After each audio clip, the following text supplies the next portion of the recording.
Hi everyone. So this question is asking us to come up with the exact value of the cotangent of 495.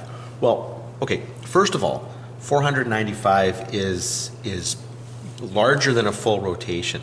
So what we got to do here is we got to work this thing back and get the principal angle out of that.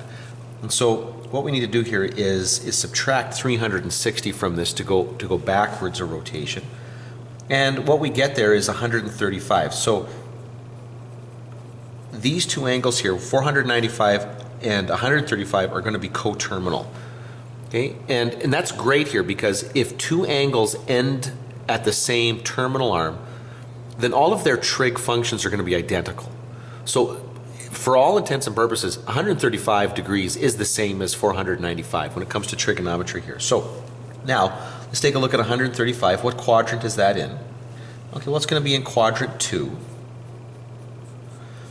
Now, is tangent, because cotangent is just a reciprocal of tangent, is that going to be positive or negative in quadrant 2?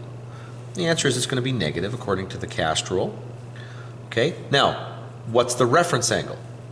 Well, this will be the same as the cotangent of, now remember, when we're dealing with reference angles, we're always working down to the x-axis or up to the x-axis, depending on what quadrant you're in. But it's always to the x-axis. You would never hear me talk about 90 or 270 when I'm coming up with a reference angle. It's always either 180 or 360.